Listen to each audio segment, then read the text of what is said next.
It was a sunny Tuesday morning, and Jake Miller was sipping his coffee, staring out his kitchen window. The sun was bright, shining through the glass, making little sparkles dance on the table. Jake liked his coffee strong and hot, and he always took his time drinking it. He wasn't in a hurry. He was just a regular guy, or so the neighbors thought. You know, the kind of guy who waves hello, mows his lawn, and doesn't make a big fuss about anything. That's what everyone on Pine Street saw when they looked at Jake. A guy who didn't cause trouble. A guy who kept to himself. Jake lived in a small house at the very end of Pine Street. It wasn't a fancy house. It didn't have big towers or shiny windows like a castle. It was just a cozy little place with a red door and a tiny porch where Jake sometimes sat with his coffee. The house sat all by itself, with trees on one side and a big, open yard on the other. Jake liked it that way. Quiet. Peaceful. He didn't bother anyone, and most days, nobody bothered him. But here's the thing, and this is where it gets juicy. Nobody knew Jake had a secret up his sleeve. Yep, a secret. Not a little one, like hiding candy under your bed. This was a big secret. A giant, sneaky, whoa, what's that kind of secret? Something that could shake up his quiet little life and turn everything upside down. And not just for him, for some other people too. People who didn't even know they were about to be in big trouble. People who were going to wish they'd never messed with Jake Miller. Oh yeah, this secret was a game changer, and Jake was keeping it all to himself for now. Before we go on, quick question: has anyone ever parked in your spot without asking? Let me know below. I mean, think about it. You've got your favorite parking spot, right? Maybe it's by your house or at school. And then someone just rolls up and takes it like it's no big deal. How does that feel? Annoying, right? Well, that's exactly what was starting to happen to Jake. And trust me, it's going to get wild. See, Jake's house had a nice, wide driveway. It wasn't one of those skinny little paths where you can barely fit a bike. No, this was a big, open space perfect for his truck. Jake loved his truck. It was blue, a little rusty on the edges, but it ran great. He'd park it right there in the driveway every night, neat and tidy, ready for the next day. That driveway was his spot. It came with the house. It belonged to him. And for a long time, it was just Jake and his truck, sharing that space like best buddies. But lately, something weird was going on. Strange cars started showing up in Jake's driveway. Not just once, like maybe someone got lost and pulled in by mistake. Nope. This was happening every single day. Every single day. One morning, Jake would look out his window and see a big black car sitting there. The next day, it'd be a gray van. Then a white truck. Different cars, all parking right where his blue truck was supposed to be. It was like his driveway had turned into a parking lot for strangers. And the people driving these cars? They weren't neighbors. Pine Street was small, only about 10 houses total, and Jake knew everyone who lived there. There was Mrs. Carter next door, who baked cookies and had a little dog named Sparky. There was Mr. Thompson across the street, who always waved when he watered his flowers. And down the road was Jenny, the girl who rode her bike everywhere. Jake knew them all. But these car people? He'd never seen them before. They weren't friends either. They didn't knock on his door to say, "Hey, Jake, can we park here?" Nope. They just showed up, parked, and acted like they owned the place. Jake scratched his head the first time it happened. He was standing there by his kitchen window, coffee cup in hand, watching a big black SUV pull right into his driveway. The driver didn't even look at the house. Just parked, turned off the engine, and sat there like it was normal. Jake squinted his eyes and thought, who is this guy? He didn't know. But he figured maybe it was a one-time thing. Maybe the guy was lost or waiting for someone. So Jake didn't say anything. He just watched, sipped his coffee, and let it go. But then it happened again the next day. And the day after that. And the day after that. Every morning, Jake would wake up, make his coffee, and look out the window. And every morning, there'd be some strange car parked in his driveway. Sometimes it was the black SUV. Sometimes it was a different one, a shiny silver car or a beat-up old van. Once, there was even a red car with a big dent in the side. Jake started counting. Day 1, day 2, Day 3, it just kept going. By the end of the week, he was like, okay, this is nuts. What's going on here? The weirdest part? The people in the cars didn't even talk to him. They'd park, get out, and walk off somewhere down the street. Jake would watch them go, wondering where they were headed. Were they visiting someone? Were they lost? Were they up to something sneaky? He couldn't figure it out. But one thing was clear, they acted like Jake's driveway belonged to them. Like it was their spot, not his. They'd pull in, take up all the space, and leave Jake's truck stuck out by the road. Poor Jake had to park on the street sometimes, squeezing his truck between Mrs. Carter's car and Mr. Thompson's mailbox. It was a hassle, and it was starting to make him mad. Jake wasn't the kind of guy who got mad easily, though. He was calm. Chill. The neighbors always said, "Oh, Jake's so nice. He never yells or fights with anyone." And that was true. If Mrs. Carter's dog barked too loud, Jake didn't care. If Jenny rode her bike through his yard by accident, he'd just laugh. He was easygoing. But this driveway thing? This was different. This was his space, his little piece of Pine Street, and these strangers were treating it like a free-for-all. Jake didn't like that. Not one bit. The first few times, he tried to be cool about it. He'd sip his coffee and think, maybe they'll stop soon. He didn't want to be the guy who runs outside yelling, "Get off my driveway." That wasn't Jake. He liked peace and quiet. He liked things simple. So he watched and waited, hoping the strange cars would go away on their own. But they didn't. They kept coming. Day after day, morning after morning, there they were. Parked. Taking up space. Acting like Jake didn't even exist. One morning, Jake decided to get a closer look. He put down his coffee, grabbed his jacket, and stepped outside. The car that day was the black SUV again. It was big and shiny, with dark windows so you couldn't see inside. Jake walked around it, looking at the tires, the doors, the bumper. He didn't touch it, he wasn't that brave yet, but he wanted to see if there was a clue. Maybe a sticker or a license plate that would tell him who these people were. But there was nothing special. Just a regular car, parked right where his truck should have been. As he stood there, the driver's door opened. A tall guy stepped out. He had a uniform on, like a security guard or something, with a badge pinned to his chest. He looked at Jake and frowned. "What are you staring at, kid?" he said in a grumpy voice. Jake blinked. Kid. He wasn't a kid. He was 32 years old. But he didn't argue. He just said, "This is my driveway." The guy laughed a big, loud laugh and said, "Not anymore, it's not." Then he walked off down the street, leaving Jake standing there, confused. That's when Jake started wondering, who are these guys? They weren't just random people. They were up to something. They had uniforms, cars, and attitudes like they ran the whole neighborhood. But Pine Street didn't have security guards. It didn't have fancy rules or people telling you what to do. It was just a quiet little street with regular folks. So who were these strangers? And why were they picking Jake's driveway to park in? Jake went back inside and picked up his coffee again. It was getting cold, but he didn't care. His brain was buzzing. He looked out the window at that black SUV, sitting there like it owned the place, and he felt something new. Not just annoyance. Not just confusion. Something bigger. Something like a spark. He didn't know it yet, but that spark was the start of something huge. Something that would flip his life and those strangers' lives upside down. See, Jake wasn't just a regular guy. Not deep down. He had that secret, remember? That big, sneaky secret nobody knew about. And those strangers picking on his driveway? They were about to find out what happens when you mess with the wrong person. Jake didn't know everything yet either. He didn't know who they were or why they were there. But he was going to find out. Oh, he'd find out soon enough. And when he did, watch out, because things were about to get crazy. The next day was Wednesday, and Jake woke up early. The sun was just peeking over the trees, turning the sky all pink and orange. He yawned, rubbed his eyes, and shuffled to the kitchen in his slippers.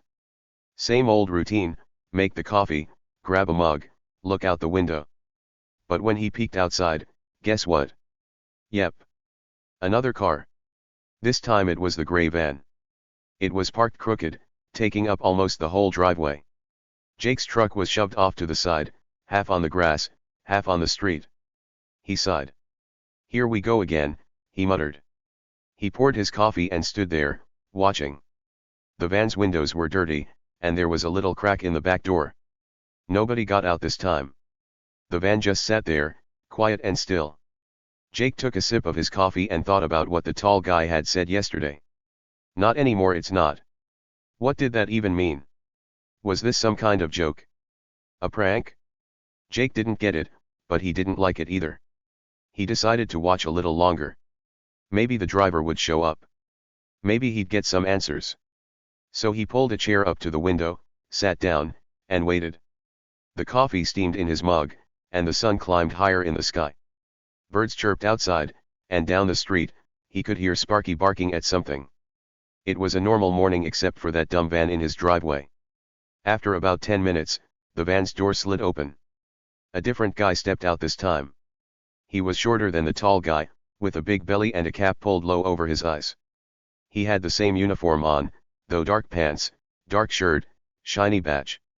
He looked around, then started walking down Pine Street, whistling like he didn't have a care in the world.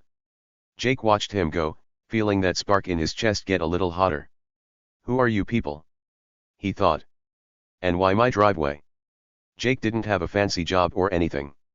He worked at the hardware store in town, selling hammers and nails and paint cans. It was a good job, kept him busy, paid the bills. He wasn't rich. He didn't have enemies. He didn't owe anyone money. So why were these strangers picking on him? It didn't make sense. But Jake was starting to think it wasn't random. Maybe they weren't just parking there because it was convenient. Maybe there was a reason. A sneaky, tricky reason. He finished his coffee and set the mug in the sink. Then he grabbed his phone and scrolled through his contacts. He found his buddy Tom's number and hit call. Tom was a cop, not a fake one, a real one who worked at the police station downtown. If anyone could help Jake figure this out, it was Tom. The phone rang once, twice, 3 times. Then Tom picked up. "Hey, Jake," Tom said, his voice all cheerful. "What's up, man?" "Hey, Tom," Jake said. "I got a weird question for you." "Weird? I like weird. Hit me with it."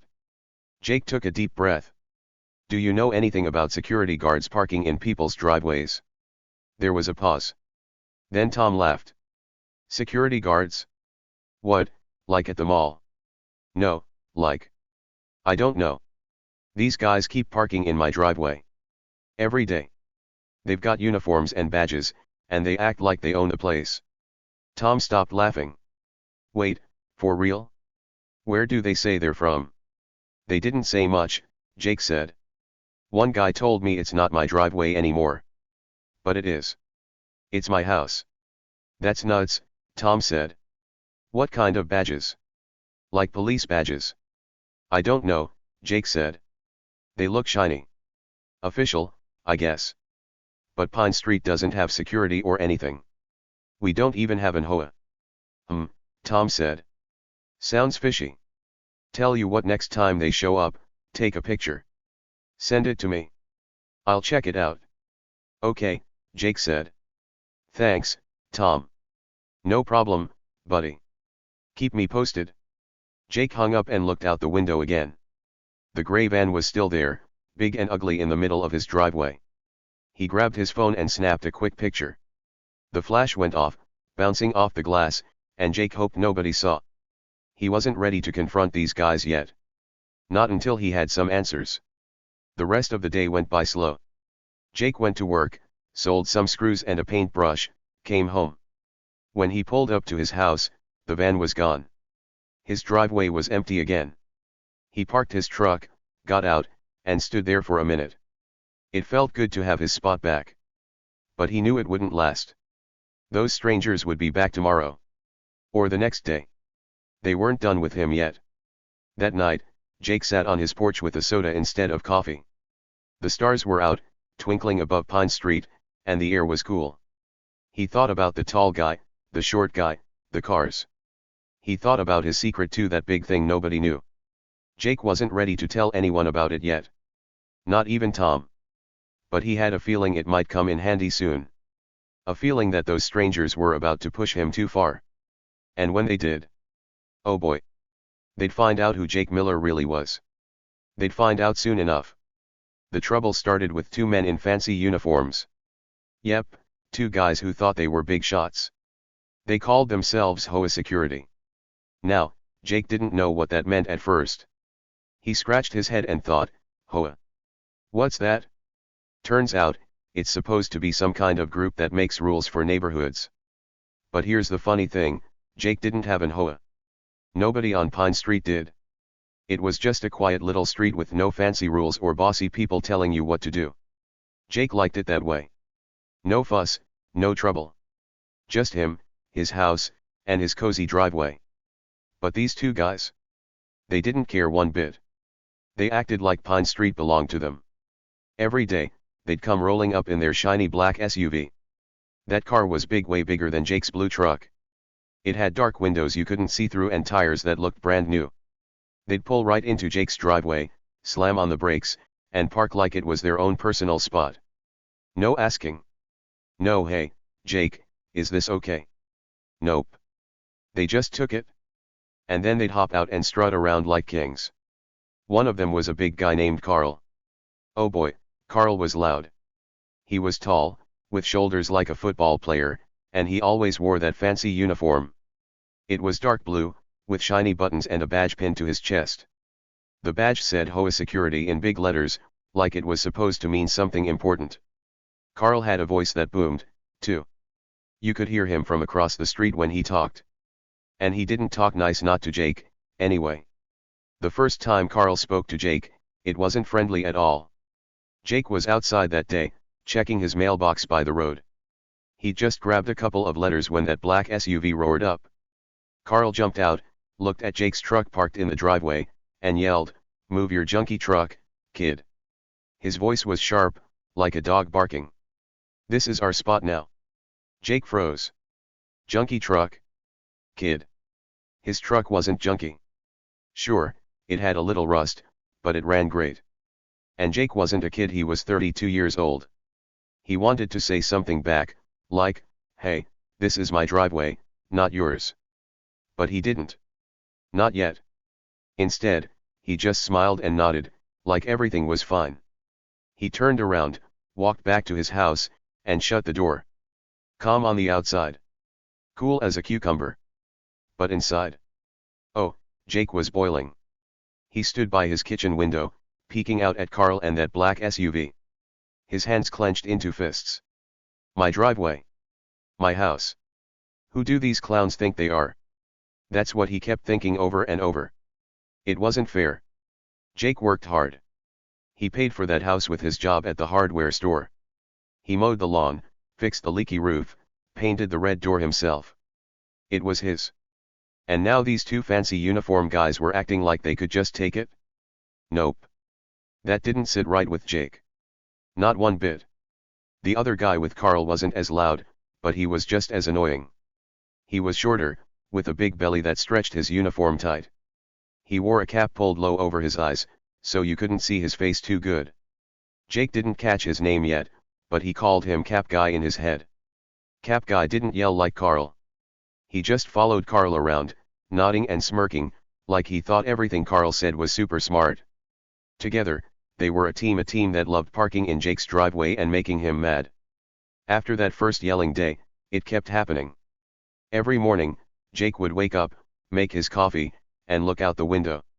And there they'd be, Carl and Cap Guy, parked in his driveway again. Sometimes they'd sit in the SUV for a while, talking or eating snacks. Jake saw wrappers fall out once, crumbs all over his pavement. Other times, they'd get out and walk down Pine Street, looking all important in their uniforms. Jake didn't know where they were going or what they were up to. But he knew one thing, they were trouble. The neighbors started noticing too.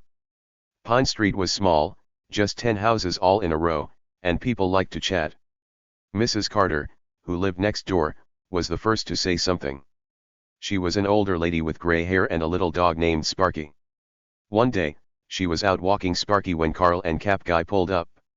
She watched them park in Jake's driveway, shake her head, and mutter, "What's going on over there?" Later, she knocked on Jake's door with a plate of cookies. "Jake," she said, handing him the plate, "who are those men? Why do they keep parking at your house?" Jake took a cookie and shrugged. "I don't know, Mrs. Carter. They say they're HOA security." "HOA?" Mrs. Carter laughed.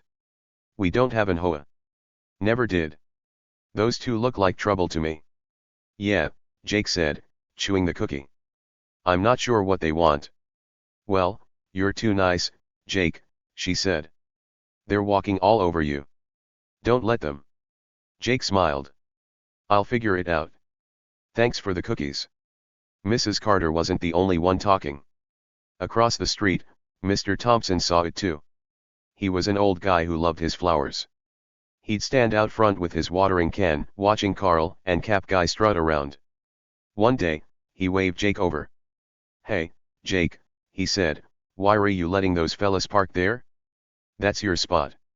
"I know," Jake said. "They just keep coming back."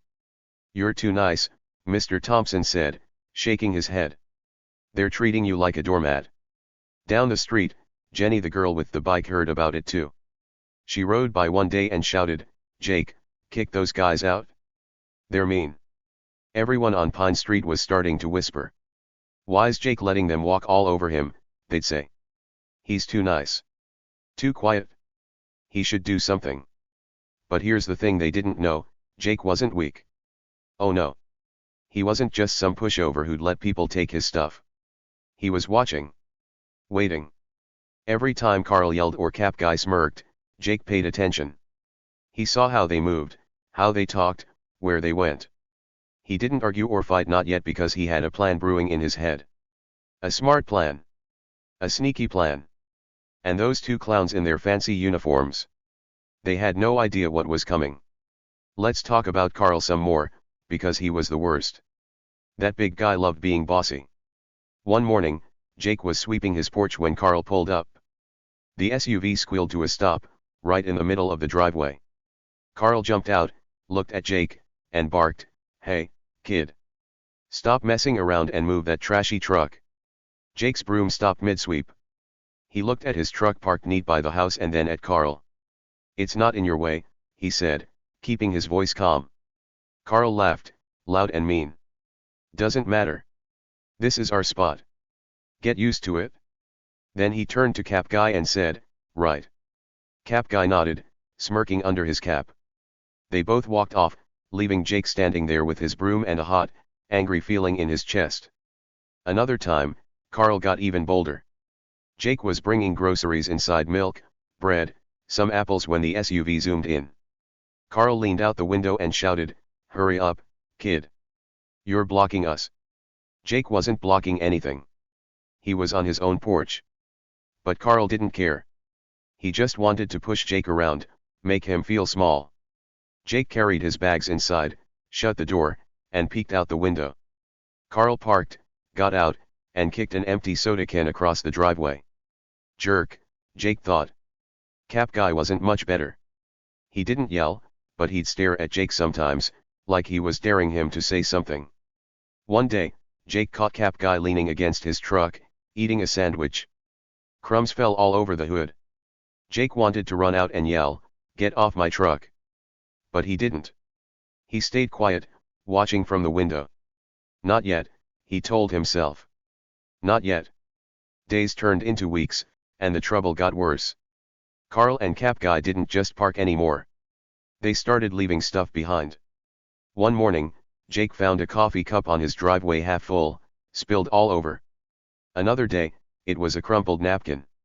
Then a broken pen. It was like they were marking his spot, saying, "This is ours now." Jake picked up their trash every time, but he didn't throw it away. Nope. He kept it in a little bag in his kitchen. Why?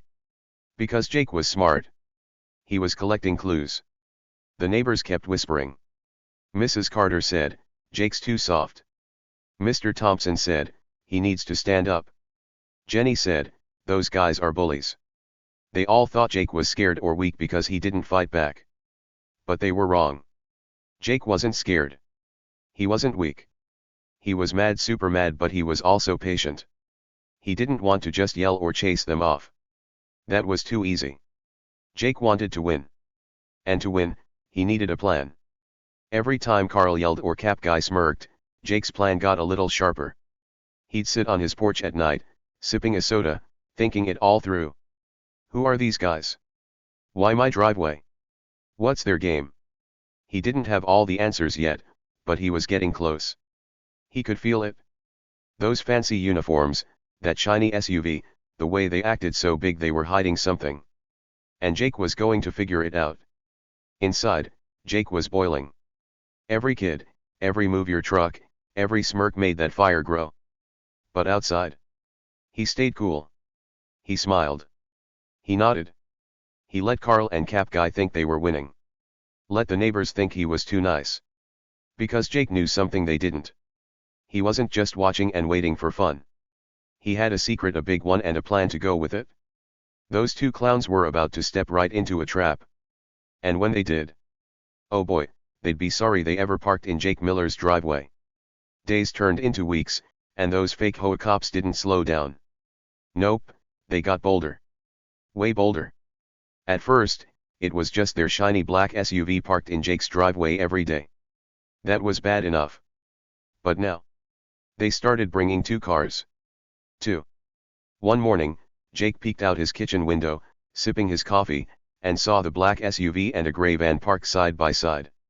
They took up the whole driveway. His blue truck didn't even have a tiny spot left. Jake had to park it way down the street, next to Jenny's house. He shook his head and muttered, "This is nuts." Those guys Carl and Cap Guy didn't care one bit. They'd roll up in the morning, park their cars, and act like kings of Pine Street. Carl, the big loud one, would jump out and yell stuff like, "This is our spot, kid," even though Jake wasn't a kid. Cap Guy, the short one with the cap, would just smirk and follow Carl around. They didn't ask Jake if it was okay. They didn't say sorry. They just parked and left their cars there, sometimes all day long. Jake's driveway wasn't his anymore, it was their parking lot. And that wasn't all. They started leaving trash, too. Oh yeah, these fake HOA cops were messy. One day, Jake went outside to check his mailbox and saw a coffee cup on the ground. It was brown and sticky, spilled all over his driveway. Gross. Another day, there were candy wrappers, bright red ones, blowing around in the wind. Jake had to chase them down so they wouldn't stick to his truck. And then, one morning, he found a broken flashlight. It was cracked in half, like someone dropped it and didn't care. Jake picked it up and turned it over in his hands. It didn't work. Just junk. But Jake didn't get mad and throw it all away. Nope. He was quiet as a mouse, picking up every piece. The coffee cup, the wrappers, the broken flashlight, he kept them all. Why? Because Jake wasn't just cleaning. He was collecting clues. See, Jake was smart. He didn't yell or fight like some people might. He watched. He waited. And he thought, this trash might tell me something. So he took it inside, put it in a little plastic bag, and hid it in his kitchen under the sink. That bag was his secret stash of hints about these fake cops. The neighbors saw the trash too. Mrs. Carter, with her little dog Sparky, walked by one day and saw the coffee cup. "Jake," she called, waving her hand. "Those men are pigs. Look at this mess." Jake nodded and said, "Yeah, they're not very neat." Mr. Thompson, watering his flowers, grumbled, "They're ruining your driveway, Jake. You should tell them off." Even Jenny, zooming by on her bike, shouted, "Yuck. Those guys are gross." Everyone on Pine Street was starting to notice. The fake HOA cops weren't just annoying Jake, they were annoying everybody. But then something big happened. One sunny afternoon, Jake was sweeping his porch when he saw something shiny in the grass by the driveway. He stopped sweeping, walked over, and bent down. It was a badge. A little silver badge, like the ones Carl and Cap Guy wore on their uniforms. Jake picked it up and looked close. It said HOA Security in big letters, and under that, in tiny writing, it said Carl. Yep, this was Carl's badge, the loud guy who kept yelling at Jake. But here's the funny thing, it didn't look real. Jake rubbed it with his thumb. The silver felt cheap, like plastic, not metal. And the edges were rough, like it was made quick and sloppy. It looked like something you'd buy at a toy store for a costume, not a real security badge. Jake turned it over and over in his hands. A fake badge. He thought. That was weird. Really weird. If Carl's badge was fake, what about Cap Guy's? What about their whole HOA security story? Jake's brain started buzzing. He'd been mad before, but now he was curious too. Who are these guys really? He slipped the badge into his pocket and went back to sweeping, but his mind didn't stop. That badge was a clue, a big one, and Jake wasn't going to let it go. The next day, the fake cops were back. The black SUV and the gray van pulled in, loud and bold, like always. Carl got out and stretched his arms, acting like he owned the whole world. Cap Guy followed, carrying a sandwich and dropping crumbs everywhere. Jake watched from his window, the badge still in his pocket. He didn't say anything. He just looked, letting them think he was the same old quiet Jake. But inside, he was different now. That badge had changed things. It was proof something sneaky was going on. Jake decided it was time to ask questions. He couldn't figure this out alone, he needed help. So he grabbed his phone and called his buddy Tom. Tom worked at the police station in town. He wasn't a fake cop like Carl and Cap Guy, he was a real one, with a real badge and a real uniform. Jake trusted Tom. They'd been friends since they were kids, back when they'd ride bikes together and eat popsicles on hot days. If anyone knew about security stuff, it was Tom. The phone rang once, twice, then Tom picked up. "Hey, Jake," he said, sounding happy. "What's up?" "Hey, Tom," Jake said. "I got a question. It's kinda weird." "Weird's my favorite," Tom said. "Tell me." Jake took a deep breath. "Ever heard of these HOA guys? They keep parking in my driveway. They say they're HOA security." Tom laughed a big, loud laugh. "HOA security? Jake, there's no such thing around here. Pine Street doesn't have an HOA. Neither does the whole town." Jake blinked. "Wait, for real?" "For real," Tom said. "We don't have fancy neighborhood groups like that." "Who are these guys?" "I don't know," Jake said. "They wear uniforms and badges. They've got cars, 2 of them now, and they act like they run the place." Tom said, not laughing anymore. "That sounds fishy. What do the badges look like?" Jake pulled the badge out of his pocket. "I found one. It says HOA security and Carl. But it looks fake. Like a toy. A toy badge." Tom said. "Oh, man. That's not good. Real security people don't use fake stuff. Sounds like these guys are pretending." "Pretending?" Jake said. "You mean they're not cops?" "Nope," Tom said. "Not real ones. Maybe they're fake scammers or something." "What else do you know?" "They park in my driveway every day," Jake said. "They leave trash. They yell at me to move my truck." Tom whistled. "Wow. Bold fakes. Okay, Jake, here's what you do. Keep watching them. Take pictures if you can. And save that badge. It's evidence." "Evidence?" Jake said. "Yeah," Tom said. "If they're fakes, we can catch them. I'll ask around at the station, see if anyone's heard of them. You stay smart, okay?" "Okay," Jake said. "Thanks, Tom." "No problem," Tom said. "Call me if they do anything else weird." Jake hung up and sat down at his kitchen table. He put the badge in front of him and stared at it. Fake cops. That's what Tom said. Not real HOA security, just pretending. Jake's heart beat a little faster. This wasn't just annoying anymore. It was big. Those guys Carl and Cap Guy weren't who they said they were. They were using his driveway like a free parking lot, but why? What were they up to? Jake looked out the window. The black SUV and gray van were still there, big and ugly in his driveway. He grinned a small, sneaky grin. Time to turn the tables, he thought. See, Jake wasn't just mad now. He was ready. That badge, Tom's words, the trash, all those little clues were adding up. He didn't know everything yet, but he knew enough.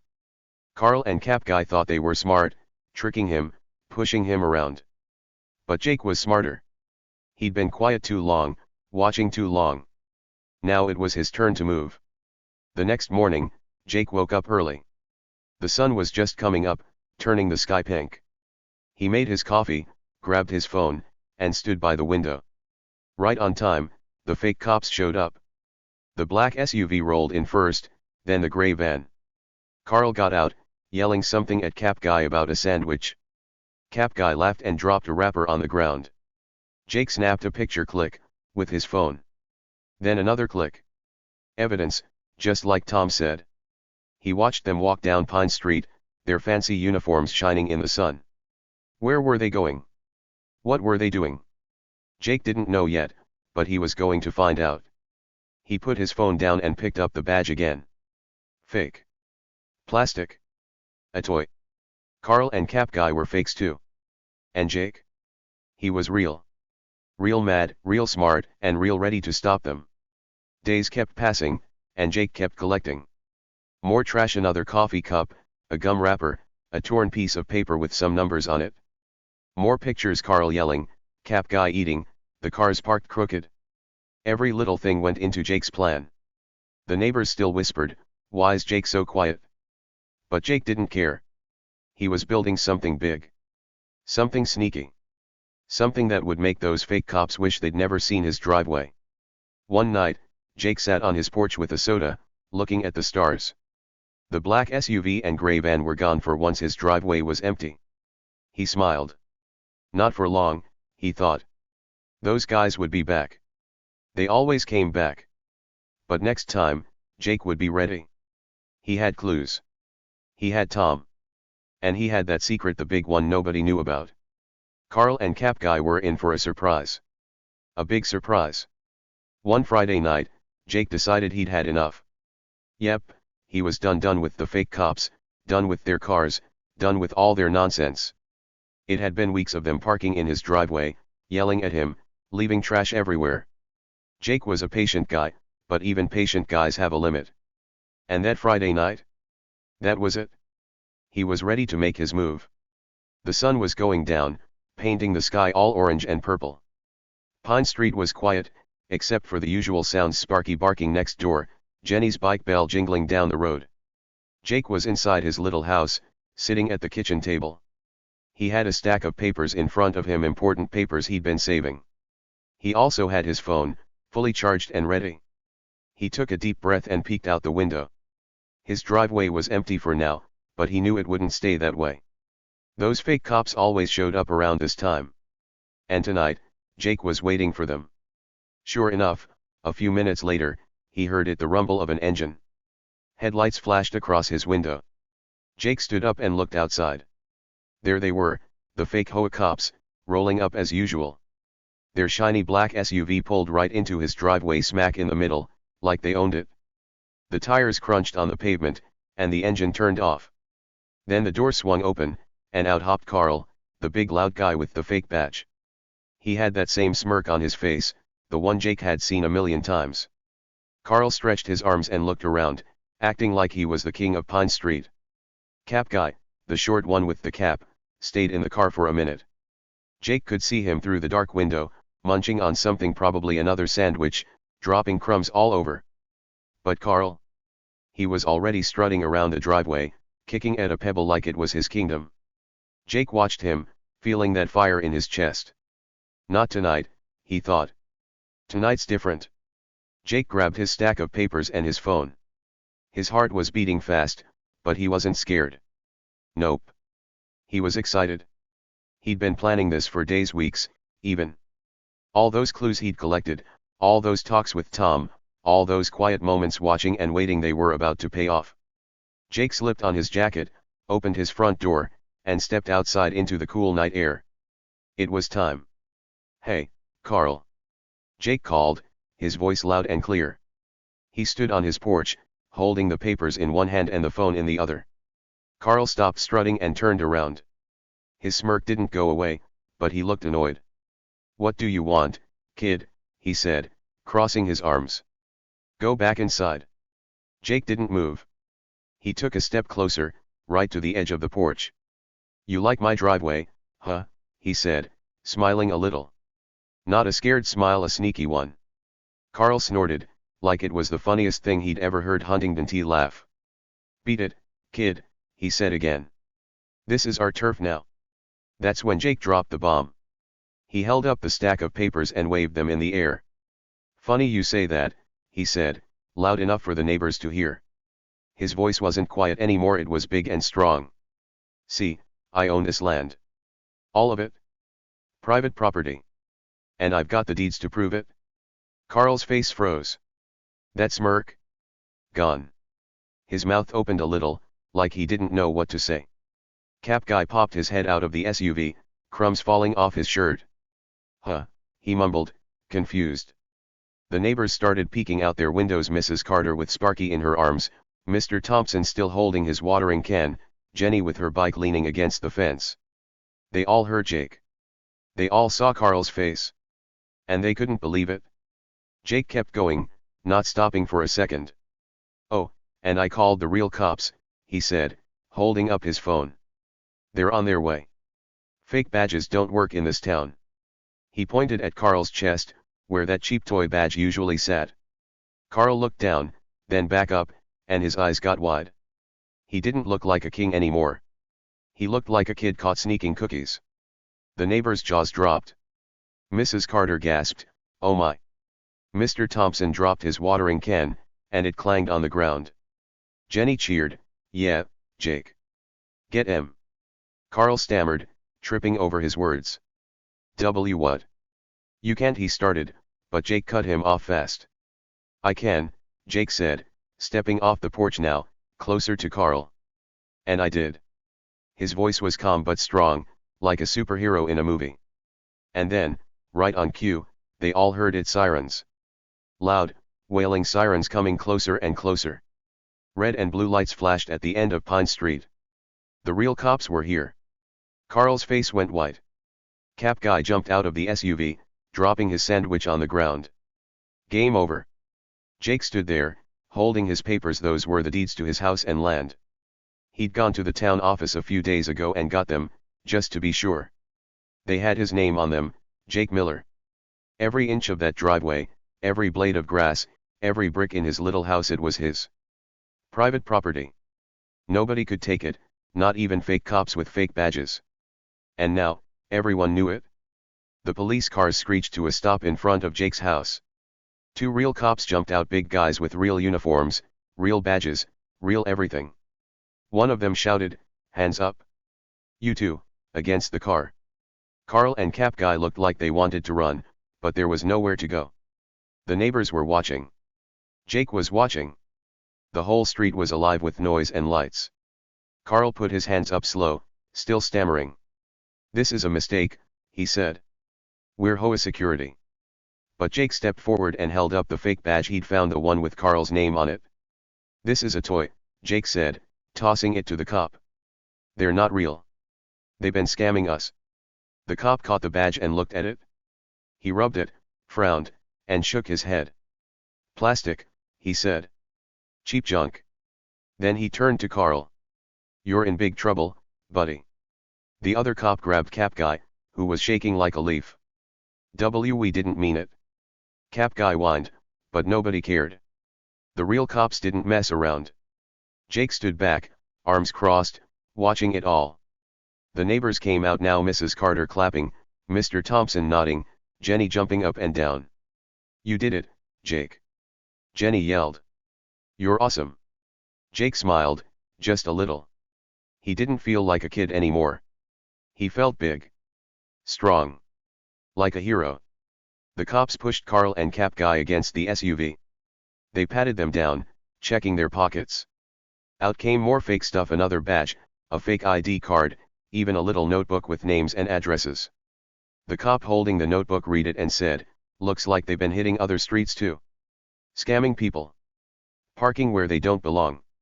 He looked at Jake. "Good work, man. You stopped him." Jake nodded. "Thanks," he said. "Just wanted my driveway back." The cop laughed. "You got it now. And then some." The sirens kept going as more police cars showed up. The neighbors crowded around, buzzing with excitement. Mrs. Carter hugged Jake, her little dog Sparky yipping. "I knew you weren't too nice," she said. "You're brave." Mr. Thompson shook Jake's hand. "Proud of you, son," he said. Jenny ran up and high-fived him. "Best night ever," she giggled. Carl and Cap Guy didn't look so tough anymore. The cops put handcuffs on them, shiny metal ones, not fake plastic junk. Carl's head hung low, and Cap Guy kept muttering, I didn't know. But it was too late. The real cops shoved them into the back of a police car. Carl banged his head on the door as he got in, ouch, and the neighbors laughed. "Serves him right," Mr. Thompson said.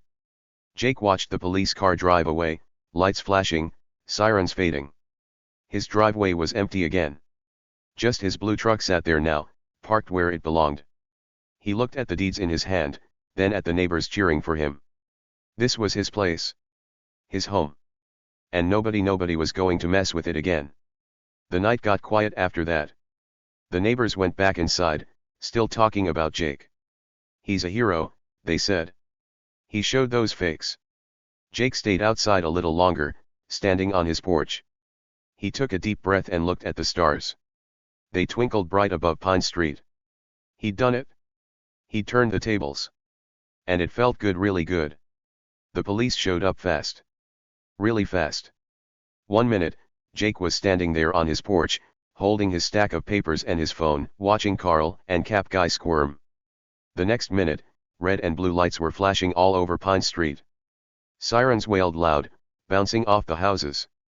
2 big police cars zoomed up and stopped right in front of Jake's little house.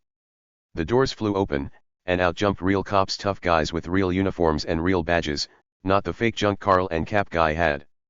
The neighbors peeked out their windows, eyes wide, mouths open. This was big. The cops didn't waste time. One of them, a tall guy with a deep voice, shouted, "Hands up!" Against the car, now. Carl and Cap Guy looked like they wanted to disappear. Carl's big shoulders slumped, and Cap Guy's cap fell off when he raised his shaky hands. They shuffled over to their shiny black SUV and leaned against it, looking small for once.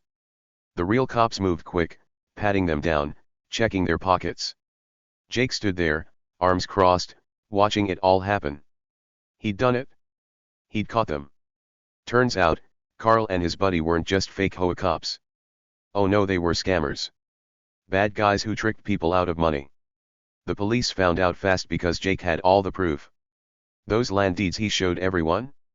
They said Jake owned his house and driveway, every bit of it. The photos he took with his phone. They showed Carl and Cap Guy parking there day after day, yelling at Jake, leaving trash. And that fake badge with Carl's name on it.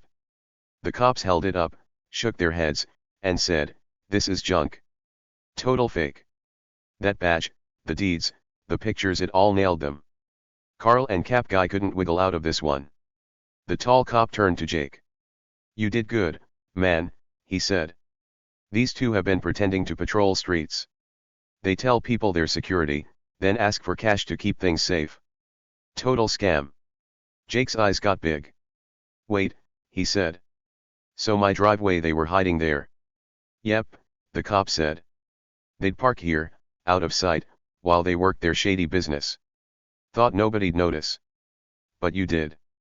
Jake's driveway wasn't just a random spot. It was their sneaky hideout. They'd picked it because Pine Street was quiet, and Jake's house was at the end, away from nosy eyes.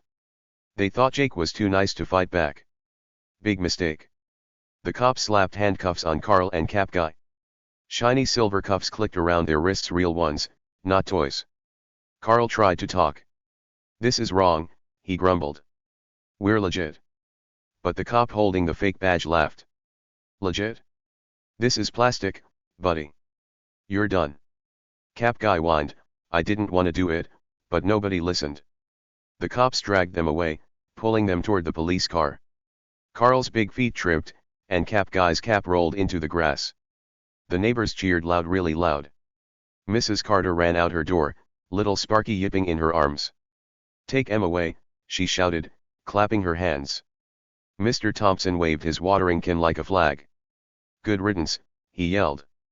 Jenny zoomed up on her bike, ringing her bell.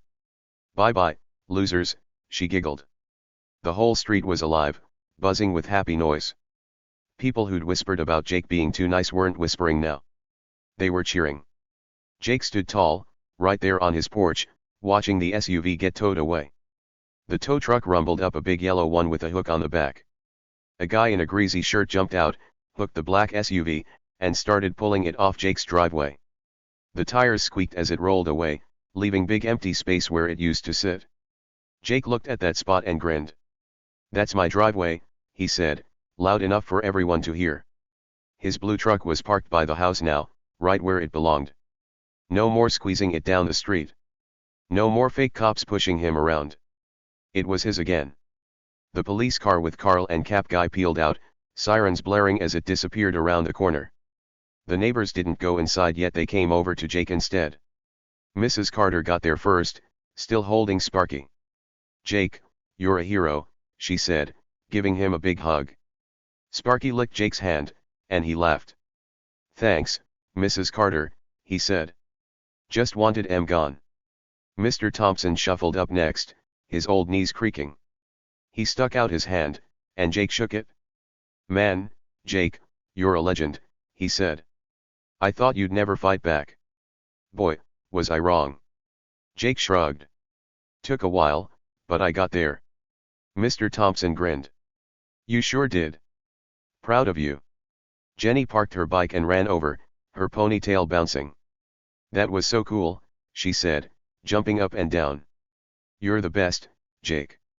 "They're gone forever now, right?" Jake nodded. "Yep. Cops got em. No more trouble." Jenny high-fived him hard, and said, "Awesome." More neighbors came out. Old Mr. Lee from 3 houses down, who never talked much, waved and shouted, "Good job, Jake." The Petersons, a mom and dad with 2 little kids, clapped from their porch. Even Mrs. Gomez, who usually stayed inside, peeked out and smiled. "Gracias, Jake," she called. "You fixed it." The whole street was happy, happier than it'd been in weeks. Jake looked around at all the smiling faces. These were the people who'd laughed at him before, whispering he was too nice or too quiet. They'd thought he'd let those fake cops walk all over him forever. But now, they weren't laughing.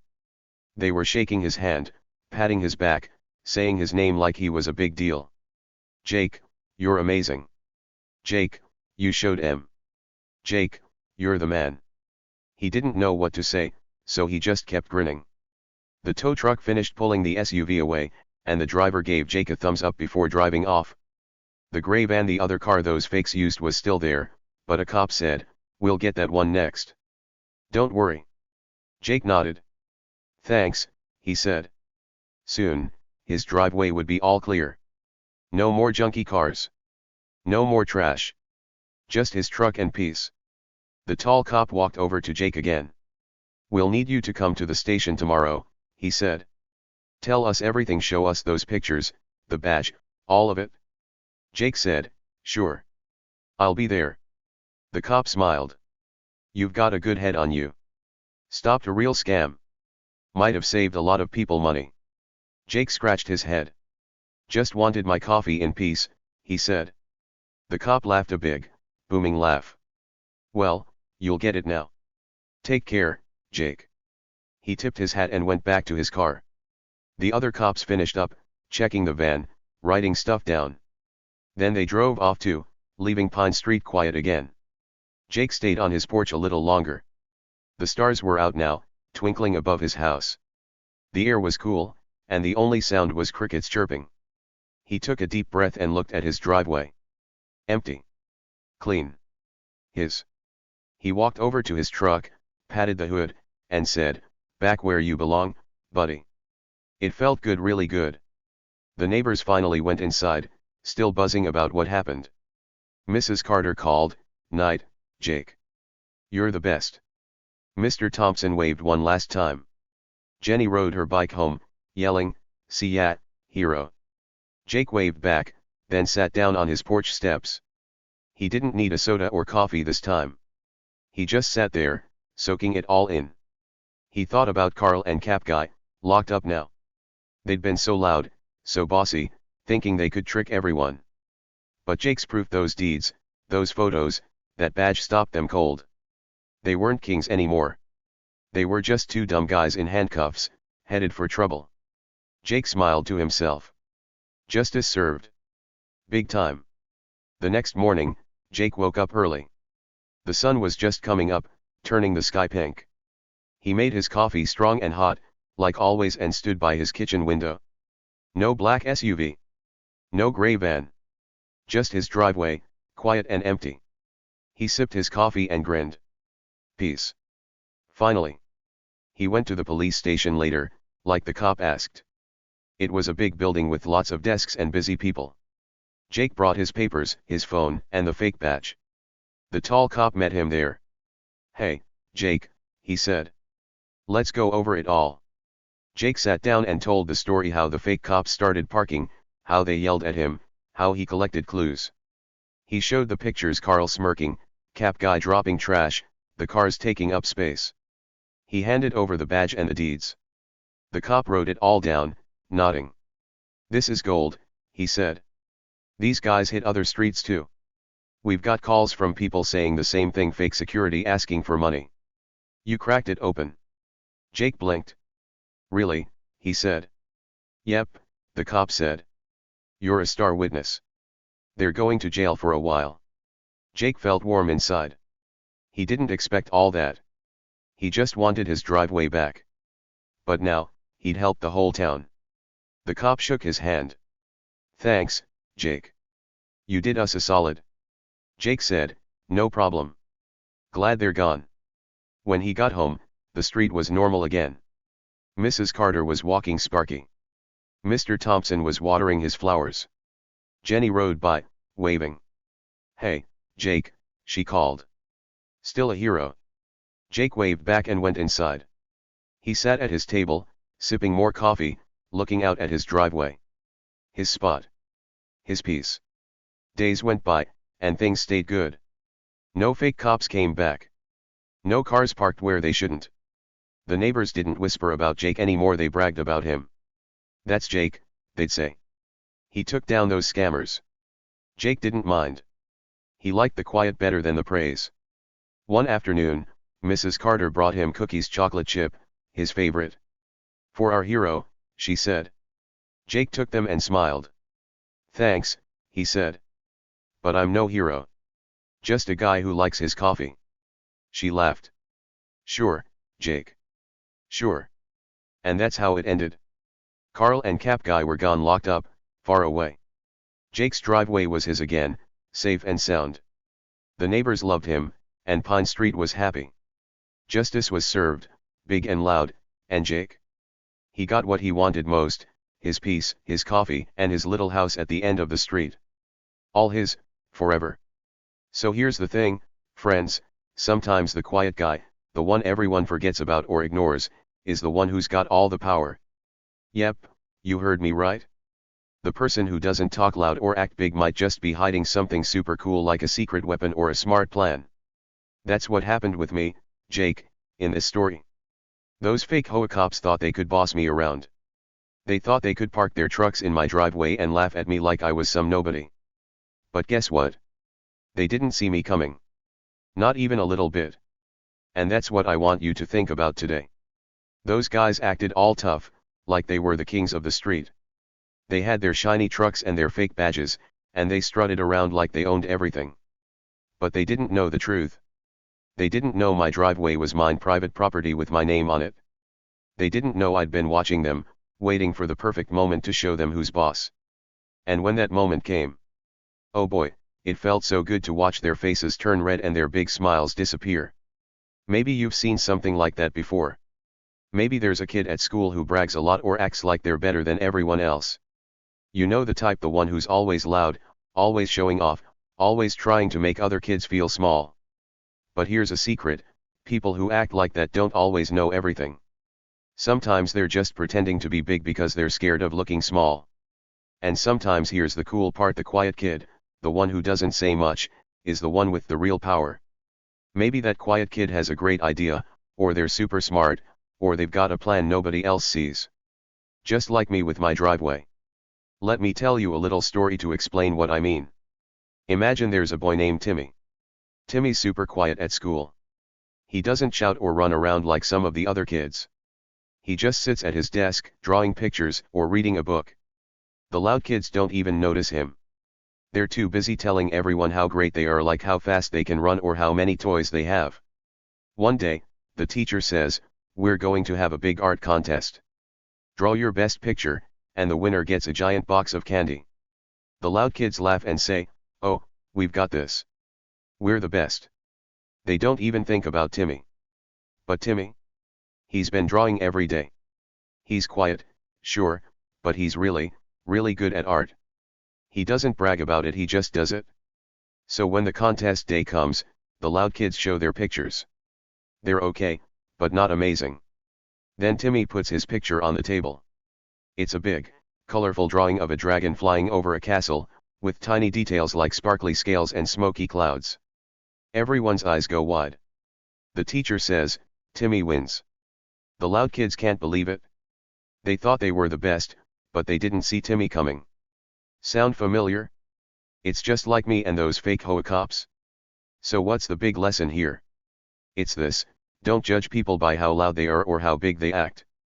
Sometimes the quiet ones, the ones who don't show off, are the ones with the coolest surprises. Those fake cops judged me wrong. They saw me sitting on my porch, drinking my coffee, and thought, "Oh, this guy's no big deal. We can do whatever we want." But they didn't know what I knew. They didn't know I had proof my driveway was mine. They didn't know I'd called the real cops to come shut them down. They judged me by how I looked quiet and chill, and they got it all wrong. Let's think about that for a second. Have you ever met someone who acted like they knew everything? Maybe they bossed you around or told you what to do, like they were in charge of the whole world. It's annoying, right? But here's a question to ask yourself next time that happens: what do they not know? Maybe they don't know you're really brave. Maybe they don't know you've got a great idea. Maybe they don't know you're stronger than they think. Just like those fake cops didn't know about me. When you ask yourself that question, it's like flipping a switch in your brain. Suddenly, you're not just mad, you're curious. You start wondering what surprise you've got up your sleeve. Here's another little story for you. Picture a girl named Mia. She's small and shy, and at recess, the bigger kids always pick her last for games like kickball. They laugh and say, "Oh, Mia's no good at this. She's too tiny." Mia doesn't argue. She just stands there, waiting. One day, there's a big kickball game, and her team's losing bad. The other kids are yelling and pointing fingers, but Mia steps up to kick. Everyone rolls their eyes, thinking she'll mess it up. But Mia takes a deep breath, runs forward, and bam, kicks the ball so hard it flies over the fence. Home run. Her team wins, and the big kids just stare, shocked. They didn't see Mia coming either, did they? That's what I love about life. The best surprises come from the people you least expect. It's not always the loud ones, the flashy ones, or the ones who act like they're in charge. Sometimes it's the quiet ones, the ones who watch, who wait, who plan. Like me with my driveway. I didn't yell at those fake cops the first day they showed up. I didn't run out waving my arms and telling them to leave. Nope. I stayed calm. I watched. I got ready. And when the time was right, I showed them who I really was. That's power, friends. Real power doesn't need to shout, it just shows up when it's time. So let's talk about you for a minute. Yeah, you. The one reading this right now. Have you ever felt like someone didn't see how awesome you are? Maybe a friend didn't listen to your idea, or a teacher thought you couldn't do something hard, or a kid at school made fun of you. It stinks when that happens, doesn't it? But here's the cool thing: you've got surprises inside you too. Maybe you're great at something nobody knows about yet. Maybe you're brave in a way nobody's seen. Maybe you've got a plan, just like I did, to show everyone what you're made of. Think about it. What's something you're good at that people don't expect? Are you awesome at drawing, like Timmy? Can you kick a ball super far, like Mia? Or maybe you're good at figuring stuff out, like I was with those fake cops. Whatever it is, that's your power. And the best part? You don't have to tell everyone about it right away. You can keep it quiet, let it grow, and then boom, Surprise them when they least expect it. Let me give you one more story, just because these are so fun. Imagine a boy named Sam. Sam's new at school, and he doesn't talk much. The other kids don't bother with him, they're too busy playing and laughing with their friends. One day, the teacher says, "We need someone to sing a solo in the school play." The popular kids all raise their hands, shouting, "Pick me. I'm the best singer." Sam doesn't say a word.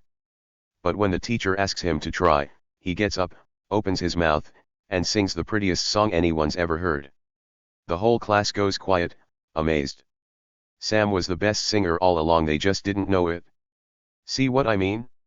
The quiet ones, the ones everyone skips over, can be the biggest surprises. Those fake HOA cops learned that the hard way. They thought they could walk all over me, but I had a trick up my sleeve. And when I played it, they didn't know what hit them. Maybe next time you see someone acting too big for their boots, you'll smile to yourself and think, I wonder what they don't know. Because that's where the magic happens, when people don't see you coming. So what did you think of that twist in my story? Pretty cool, right? I'd love to hear from you. Drop a comment below and tell me what you thought. Did you like how I surprised those fake cops? And here's a fun question, what would you do if someone parked in your spot? Would you yell at them, trick them, or come up with a super smart plan like I did? I can't wait to read your ideas. Before I go, let me leave you with this: you're stronger than you think.